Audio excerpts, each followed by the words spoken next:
Hi everybody, Ashley Riggs, the mompreneur. I am so looking forward to shooting this quick video. I've realized there's no perfect time. My son may enter the video at any moment. I've got him watching an iPad right now. But the last couple of videos that I did got over 10,000 views in regards to specifically the topics of losing weight by implementing the science behind protein pacing and intermittent fasting.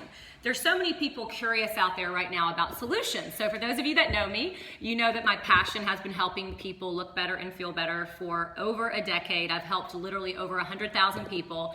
And I just want to simplify things down today. I feel like you could research yourself into a hole, you could waste a lot of time, you could get misinformed, which is very common when it comes to a weight loss journey, or I could just tell you what I know.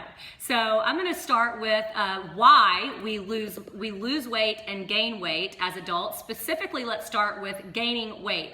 Why is it that North Americans, both men and women, tend to, get out of shape, or we have that moment where we go, oh my God, I'm disgusted, enough is enough, I'm tired of the way that I am, I'm ready to make a change. And if you're listening to this video and you're experiencing that right now, or you've had many Monday restarts of failed Mondays where today is the day, everything's gonna change, I wanna talk to you a little bit about some of the things that you may be fighting against with your weight loss journey, how to get informed about those things so that you know how to get past those and really start seeing results. So what are those reasons why? Well, there's genetics, there's hormones, there's insulin resistance. These are things that, we don't have control over. If people have told you, oh, genetics don't matter, that's not true. If your mom and dad hold and carry weight in a certain area and you look at them and your body type is the same as theirs, right? There's no big surprise, right? Genetically, right, your cells are predisposed to that same type of look when it comes to your body, and that's okay. That doesn't mean that you can't get past that. That doesn't mean that you can't change your eating habits and your family's eating habits and have a lasting transformation. But it's good to know what you're up against, okay? So for those of you that are out there that haven't had your blood drawn, I highly recommend doing that. Many times people, as we age especially, are low in testosterone or low in estrogen. There's a large group of people right now and a bunch of science backing up that we can actually prevent disease with simply improving someone's hormonal balances. You may take the blood test and they say you're not eating enough salt. There's 1,000 things that can just trigger you to kind of make that shift that you need to start that lasting transformation without feel like you're running uphill. You're going to be running downhill if you can handle some of those issues in the beginning.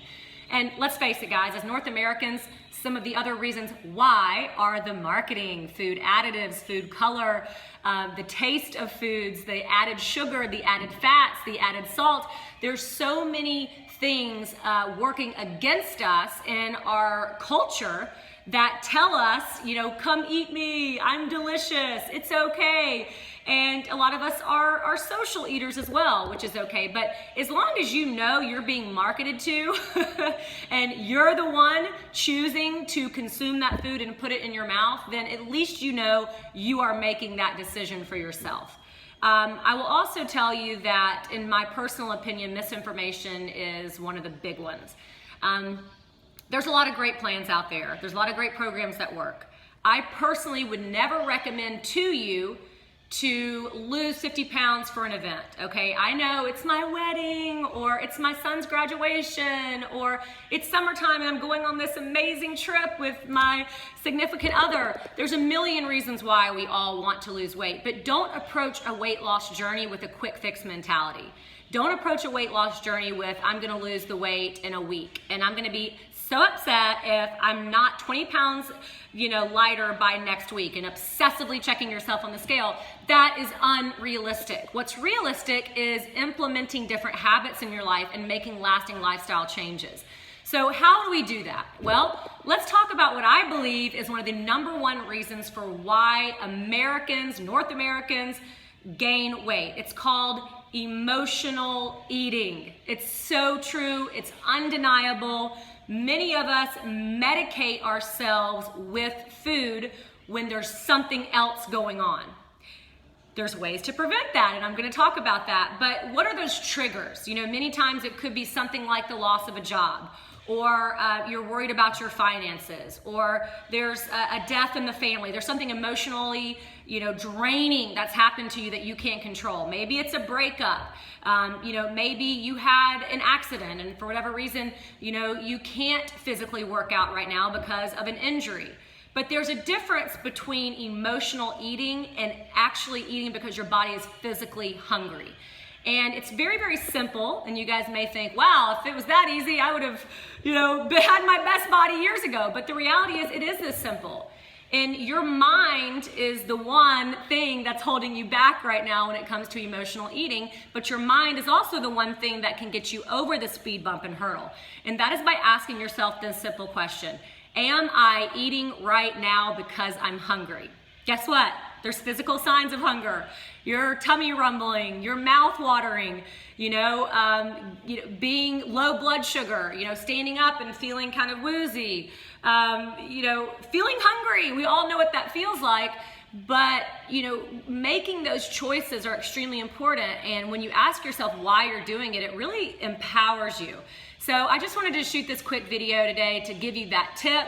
I also wanted to say, if you are out there and you're somebody that is eating until it's uncomfortable, meaning you're completely stuffed, you feel sick, you have acid reflux after you eat, you're often overeating to the point of being physically distended in your stomach area and it makes you feel horrible. That is a surefire sign that something emotional is going on in your life.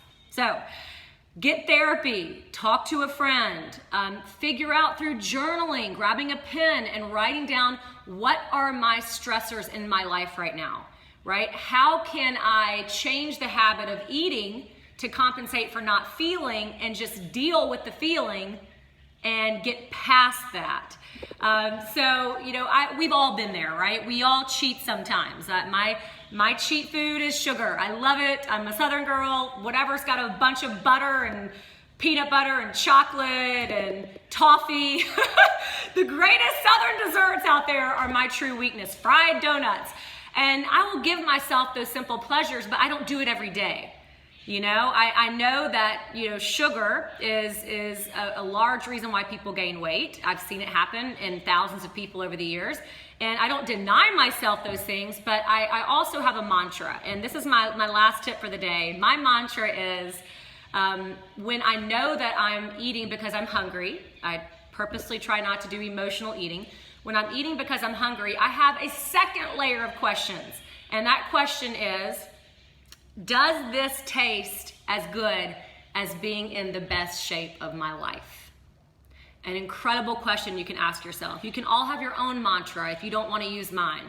But that makes me stop and think, is this temporary enjoyment worth me wrecking my goals or getting further away from my goal of being in the best shape of my life on my 40th birthday, which is coming up soon?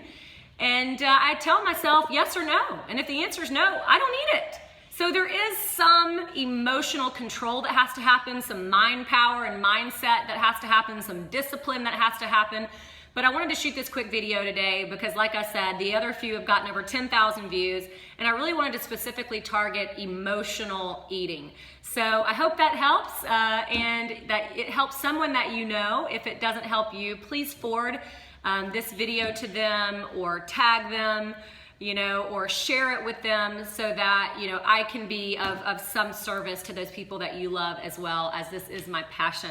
So I hope that motivates you in some way, and keep following me. I'm going to keep putting out these videos to really dig into weight loss and what a weight loss transformation looks like and helping you win when it comes to yours. Bye everybody. Have a great day.